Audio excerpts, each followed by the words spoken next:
Le Sauveur TV, la chaîne de la vérité, la chaîne qui vous réconcilie avec Dieu. Chers peuples de toutes les langues et de toutes les nations, je vous salue au nom de notre Seigneur et Sauveur Jésus-Christ.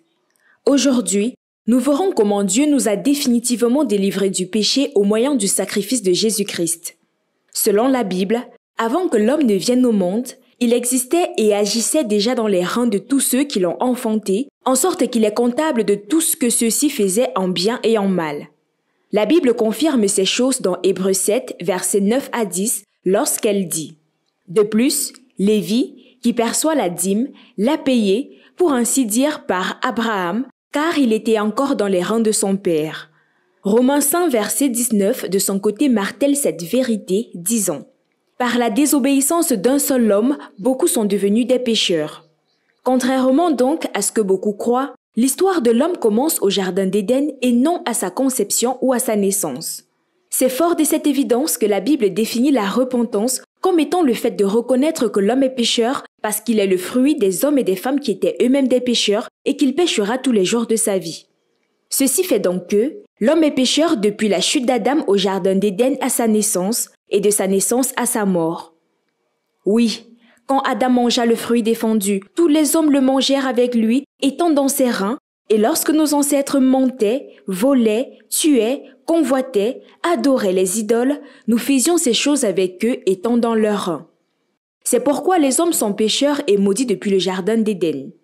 Cet état des choses fait donc que l'homme est coupable des péchés commis du jardin d'Éden à sa naissance et des péchés commis de sa naissance à sa mort. Ainsi, la délivrance du péché doit concerner les péchés de toute notre vie, c'est-à-dire les péchés commis du jardin d'Éden à la naissance et ceux commis de la naissance à la mort. Mais hélas, plusieurs chrétiens ne connaissent pas ces mystères.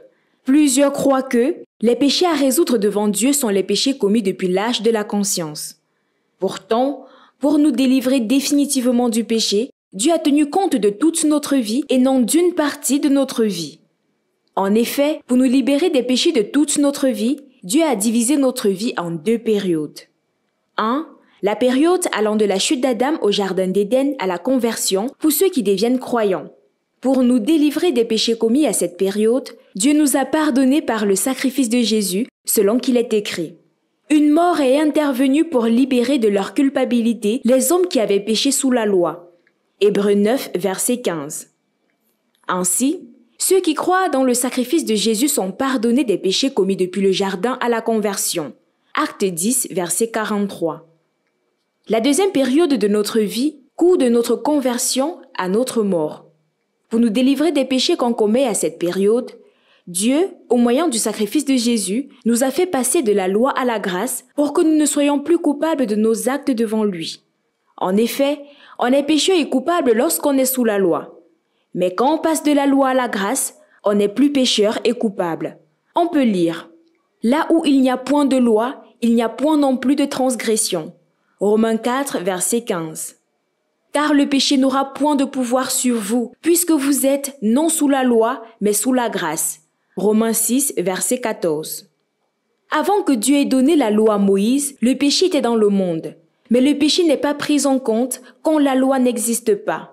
Romains 5, verset 13.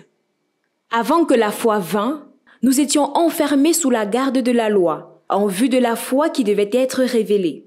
Ainsi, la loi était comme un pédagogue pour nous conduire à Christ afin que nous fussions justifiés par la foi. La foi étant venue, nous ne sommes plus sous ce pédagogue. Galates 3, versets 23 à 25. Le Christ a mis fin au régime de la loi pour que tous ceux qui croient soient déclarés justes. Romains 10, verset 4. Ainsi, le pardon des péchés que Dieu accorde à ceux qui croient concerne les péchés commis du jardin d'Éden à la conversion. Les péchés commis après la conversion n'est pas résolu par le pardon, mais en comprenant que par la foi en Jésus, on est passé de la loi à la grâce et que par conséquent, on n'est plus pécheur et coupable devant Dieu. C'est pourquoi la Bible dit ceci de ceux qui ont cru. Quiconque est né de Dieu ne pêche pas. 1 Jean chapitre 3, verset 9. Quand la Bible dit que le croyant ne pêche plus, cela ne signifie pas que celui-ci ne fait plus rien de mal, comme plusieurs le croient. Le croyant ne pêche plus signifie que, Comme il n'est plus sous la loi, ses actes ne sont plus des péchés devant Dieu. Un acte est péché quand on le commet sous la loi. Mais dès qu'on n'est plus sous la loi, si on commet le même acte, on n'est plus coupable.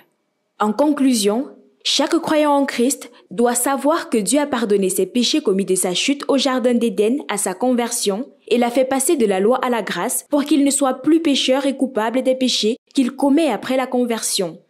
Comprends-tu ces choses? Si tu ne comprends pas, ma prière est que Dieu t'aide parce que ta vie en dépend. Que l'unique vrai Dieu te bénisse.